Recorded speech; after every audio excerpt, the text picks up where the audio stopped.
आज हम सुनाने जा रहे हैं भूतिया कुआं की कहानी। चलिए शुरू करते हैं। केशवपुर गांव में अधिकतर लोग खेती करने वाले ही थे। पूरे गांव में सिर्फ 2 ही कुएं थे जिनसे लोगों को पानी मिलता था। कुछ समय बाद गांव का एक कुआं पूरी तरह सूख गया। अब पूरे गांव के लोग पानी की जरूरत के लिए एक ही कुएं पर निर्भर थे। दूसरे कुएं से पानी भरते भरते लोगों को लगा कि कुएं में कोई भूत रहता है। जब गांव के किसान कुएं से पानी भरते थे तो उन्हें अजीब सी आवाजें सुनाई देती थीं। खेती करने वाले पुरुषों की पत्नियां तो डर के मारे कुएं के आसपास भी नहीं आती थीं। धीरे धीरे पूरे गांव में बात फैल गई कि कुआं भूतिया है। अब रात के समय कोई भी कुएं के पास नहीं जाता था। इसी बीच गांव का एक बच्चा कहीं खो गया। काफी ढूंढने के बाद भी बच्चा जब नहीं मिला तो कुछ लोग कुएं के पास बच्चे को देखने के लिए गए। वहां पहुंचे लोगों ने बच्चे को कुएं के अंदर मरा हुआ पाया। अब एक तो कुएं का पानी खराब हो गया और दूसरा बच्चा कैसे मरा इसको लेकर गांव के सभी किसान परेशान हो गए थे। सबने एक दिन मिलकर नया कुआं खोदने की सोची। कुछ ही दिनों में कुआं सबने खोद लिया और उसमें पानी भी आने लगा। अब पूरे गांव के लोग नए कुएं से ही पानी भरते थे और भूतिया कुएं की तरफ जाना सबने बंद कर दिया था।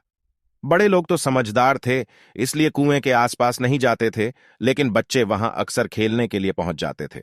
एक दिन 4-5 बच्चे भूतिया कुएं के पास खेल रहे थे। तभी एक बच्चा कुएं में गिर गया। उसके चीखने की आवाज सुनकर पूरे गांव वाले दौड़ते हुए भूतिया कुएं के पास पहुंचे। उन्होंने कुएं के अंदर देखा तो बच्चा मरा हुआ दिखा।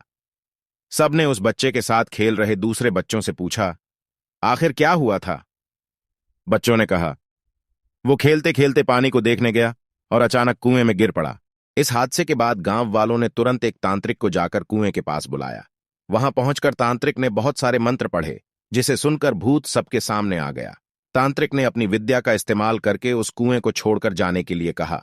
भूत ने तांत्रिक की बात को मानने से इनकार कर दिया। तांत्रिक ने पूछा, तुम क्यों नहीं जाओगे?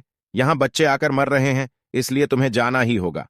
भूत ने जवाब दिया, इस कुएं में सालों से मेरा पूरा खानदान रहता आ रहा है, मैं यहां से बिल्कुल नहीं जाऊंगा।